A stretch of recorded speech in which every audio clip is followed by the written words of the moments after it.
Okay, so we're going to use torque to model a slap shot in hockey. I have my hockey puck here. I outlined the hockey puck. I measured its radius. I took its mass, and then I took the force applied of a typical professional slap shot. So, and then I also said that it's going to touch the hockey stick for quarter of a second. So basically what's going on here is we have a force applied that's acting at an angle that's 30 degrees away from where it would be if it were directly hitting it. So that would mean basically this is happening. So it's going to, despite this going to move completely laterally, it's going to launch off at an angle and then also have a little bit of spin towards it. And that's essentially what's going to happen, but with the hockey stick, except there's also going to be air involved. Except we're not going to deal with air. We're just going to deal with over an X and Y plane. So what we're going to try to do is calculate how much torque would be applied if that's how much force you applied, how much angular acceleration you would give it, and then with the angular acceleration, how fast would it be spinning, and how fast would it be moving. So that's the total of what we're going to do. So first thing what we're going to do is we are going to take the two components of this force. And I'll tell you that because what torque is defined as any force that can be applied to a surface that is 90 degrees away from its pivot or center point. So that means if this here box, let's just say a box, if this is its pivot point, a force applied here, because it's 90 degrees of where that pivot point is, would be a force that would apply torque. This here, where if we went like this and we had a box here where this is the pivot point, this is the radius, and then this force here would be applied. Because this force goes straight through the pivot point, it means it's not applying a tangential force and therefore not applying a torque force. So that box will only move upwards this way because of that force and with no spin. But if this box were doing something like this and it were applied here, then that would mean that box would likely move somewhere up here and then also have some sort of spin around this way. So, I mean, and that can be demonstrated with this hockey puck. So if we take the hockey puck, now it's just not a square. If we apply a force that goes directly 90 degrees, so straight through its pivot point, it's not going to spin. And it's also going to move exactly where I push it. If I apply a force like this, where it just goes like this, straight along, it'll only spin. And it won't really move very much because the force is only being applied 90 degrees of where it is. But if I do a little bit of both, like this 30-degree one here, it's going to both move and spin. And that's the entire idea of putting spin on a hockey shot with your hockey puck, or with your hockey stick. So what we're going to do here is to calculate our torque. So first thing we need to do is we need to find the two components of this force, the tangential, so therefore 90 degrees of where the pivot point is, and then also the force that goes straight through the pivot point, which we can just do by, similar to what we've done a bajillion different times with gravity, is find the two components of our force. So what I'm going to do is I'm going to call this force here FAV, because this is the one that goes straight through the pivot point, and I'm going to call this FAT for our torque force, because this is the force that's going to apply torque, because it's 90 degrees away from our pivot point line, and this force here is going to apply velocity. It's going to be what pushes it out. So if this degree here is 30 degrees, so is this one. This one's also going to be 30 degrees. So with this being said, we can solve for both of those. So that means torque is equal to all the components of torque, which would be, first of all, you would have IA, which we're going to talk about later. But another way to say it is force times radius. Force times radius that is perpendicular to where the force is being applied to. So basically we have to make sure everything is perpendicular, which it is, which is why we did that whole thing with splitting up the forces. So now what we're going to have to do is we're going to have to take the torque and then the force and the radius. So this force would be torque is equal to FA, that T that we did, and then the R, so the radius of the thing. So 0.0875, because any point along this circle is going to have that radius. So that means if we have this torque, you know what? I just realized that this number is wrong. It has to be half of that. 0.0875 would split to around 3.875 or something like that. I'm just going to call it 0.4 just for easy's sake. 0.04 meters. So that would be the radius of this thing, about 4 centimeters, which, yeah, it's about right. A little less than that, but we rounded it up, so that's perfect. So, and I actually didn't look up that measure, I just measured it. So we're going to have 0.04. So then torque is equal to the FAT, which is that there, 22000 sine 30 degrees times 0.04. And then we're going to look at how much torque force is applied here. So we have 22,000 times sine 30 degrees times 0.04 is 440 newtons. 440 newton meters of torque. 440 newton meters of torque.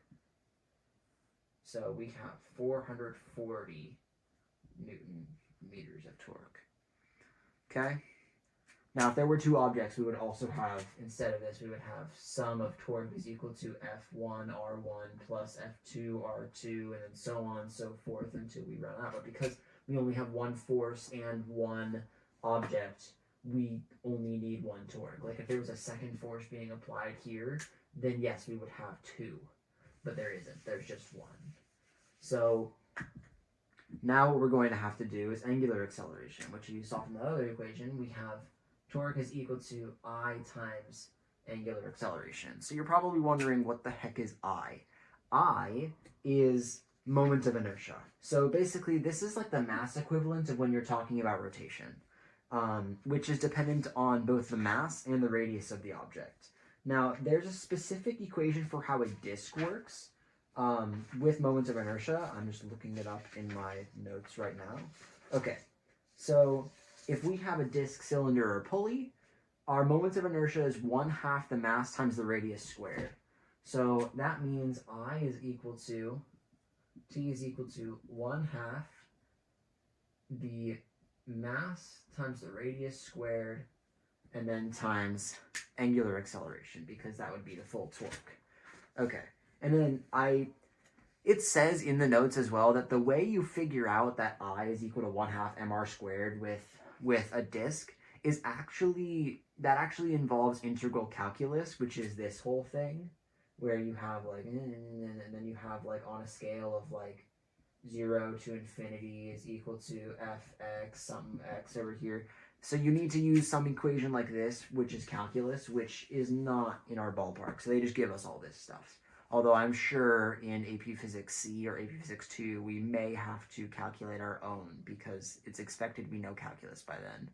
So, knowing all this, we can solve for our angular acceleration. So we know our torque, it's 440, is equal to 1/2 mass, which is 0.16, radius, which is 0.04 squared, and then times angular acceleration. So angular acceleration is equal to, let's see, so 440 times 2 divided by 0.16 divided by 0.04 squared is a whole lot. So hold on, I probably did that math wrong. So 440, you know what, I'm just going to go step by step with this. I'm not going to make this any more complicated. It needs to be 880 is equal to 0.16, 0.04 squared, angular acceleration. So 880 divided by 0.16 divided by 0.04 squared is a huge number. So angular acceleration is equal to 343.7500. And then keep in mind our units here are radians per second. Okay, so that's a lot. Now, how do we convert from radians to meters per second?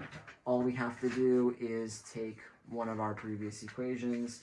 If we say, so 1 rotation per meter is pi over 3 radians per second. So how does that make sense? Yeah, okay. So if that's how many radians per second it is, we can use that to solve for our angular speed. First of all, let's just write this one down. 343.7500 rad per second. I mean, that kind of checks out too. Because we're applying 220,000 newtons of force, so it spins probably quite fast. So that's how many that we have. And then let's also talk about how much this we have. So our angular velocity is going to be equal to our initial angular velocity, which is 0, times our angular acceleration times time. We know that because there are equations that are very similar to our normal UAM equations, like W is equal to W naught plus angular acceleration time. We also have W squared is equal to W naught squared plus 2 angular acceleration theta. And then we also have theta is equal to W naught T plus 1/2 angular acceleration T squared. Although the one we want here is literally just how does this change over time when accelerated. So we can only use this one. So if we only need that one and we have no W naught because it's at rest before it gets launched, let's say we have this whole thing.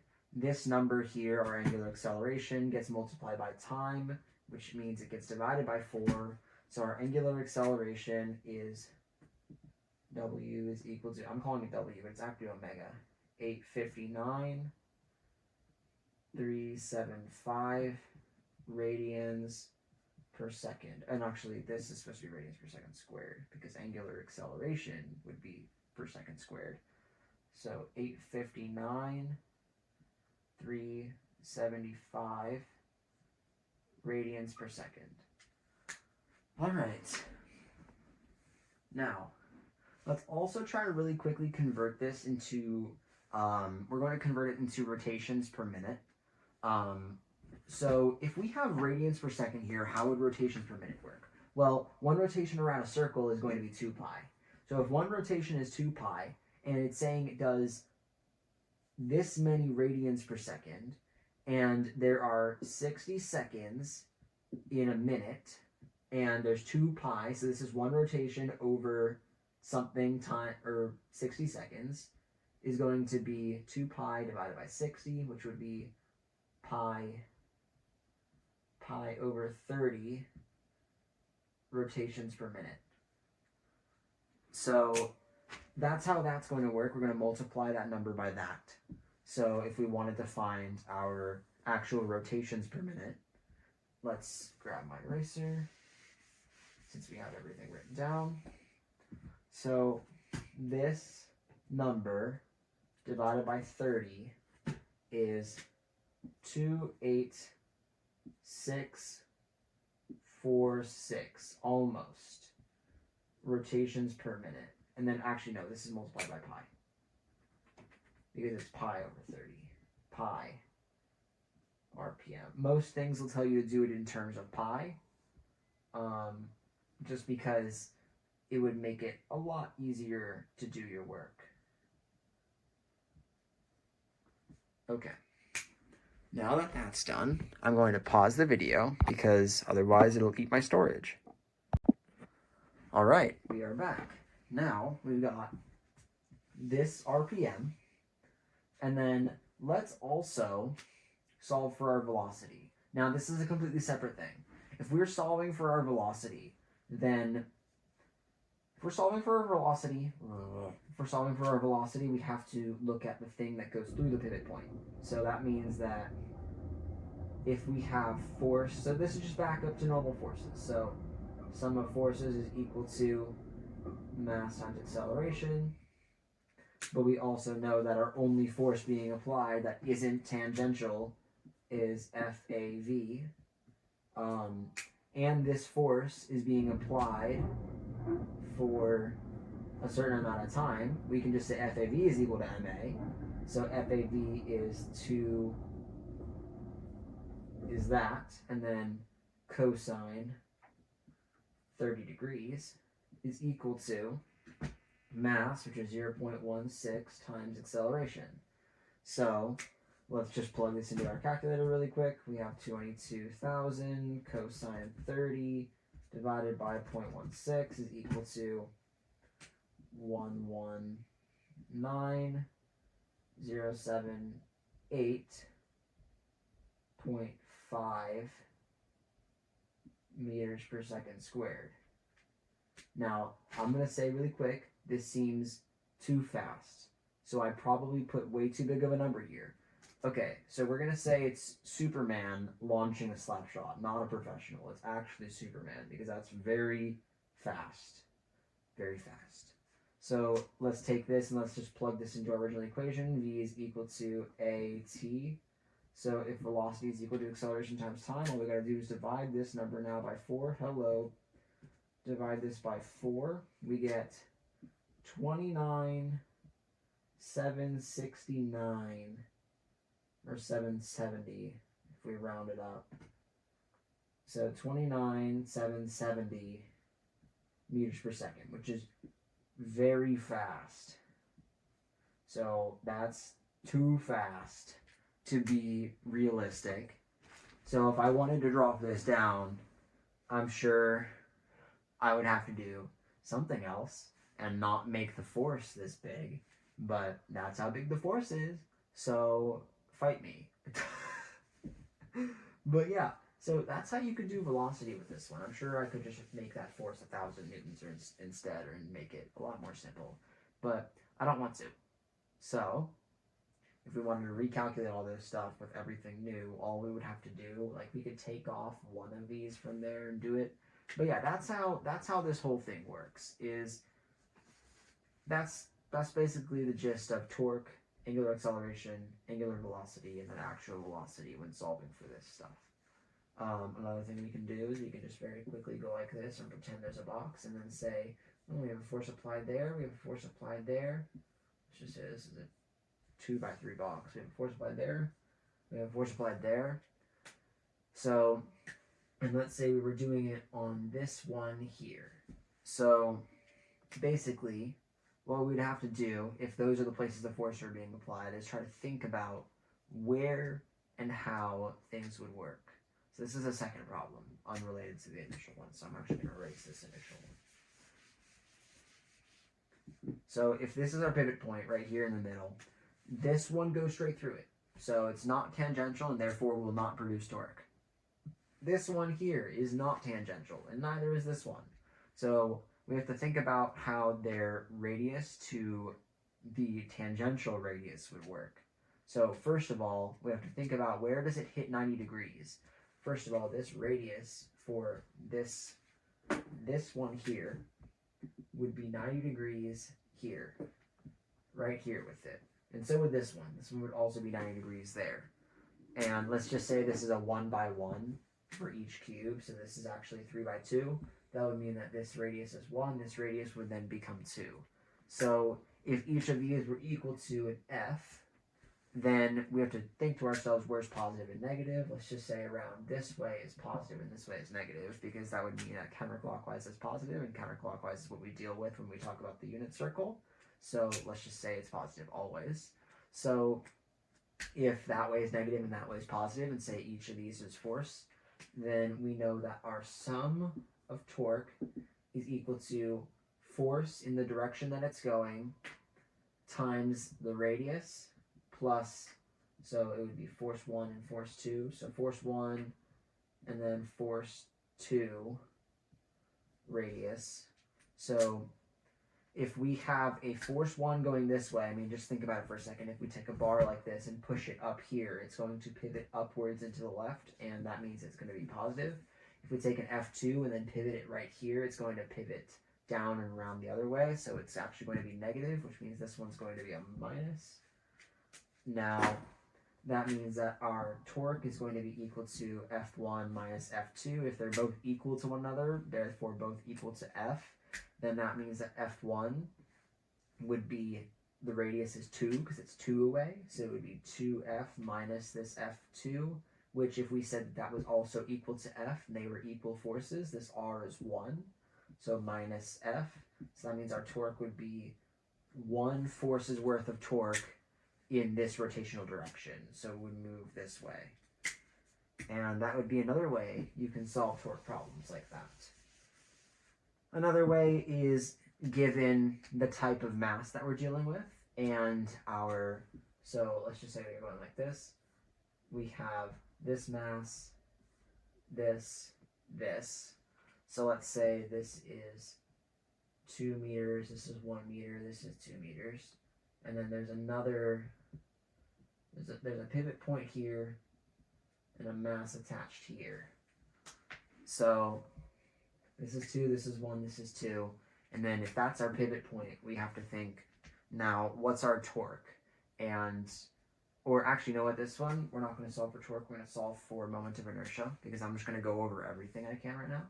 So if we have moment of inertia, and let's just say this is a 2 kilogram, this is a 2 kilogram, for what the measures are. Moment of inertia, first of all, these are also massless rods that connect it. So it's as if they're points. So moment of inertia for a point is equal to the mass times the radius squared.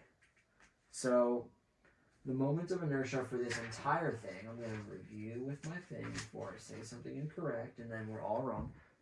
So moment of inertia is equal to the sum of all the mass times radius squares. So moment of inertia would be mass 1 times R1 squared plus mass 2 R2 squared. So the moment of inertia is equal to R1. Let's just say that this is mass 1 and this is mass 2, just because that would make it a lot easier to do our work. So if we have mass 1 and mass 2 here, so mass 1 is 2 kilograms, the radius 1 is 2 meters squared, plus this is the difficult one, 2, and then what's our radius here? Let's think about this for a minute. We have to think about how far away from this point it is. So it's that far away. If this here is another 2 meters and this here is 1 meter this way, we have 1, 2, so 4. That means that we have a right triangle here. 4 squared plus 1 squared is 17 squared. Or not squared, it's just 17. So that would mean that this hypotenuse is rad 17, just because of Pythagorean theorem. So then that means that this is rad 17. That's some great color going on right there. Rad 17 squared, which actually works out because then that squared disappears. I is equal to 4 times 2 is 8 plus rad 17 squared, which is 17. So 17 times 2 is 34. Moment of inertia is equal to 8 plus 34, which is 42. And then the units for moments of inertia are mass times radius, which would mean we're talking about kilograms meters squared. Kilogram meters squared. Now here's our moment of inertia. All right, we've gone over all the major things. If there's more, I will probably tack on more to this video by unuploading it, then tacking on more, then editing it again. But that's the majority of the stuff. Now, thank you.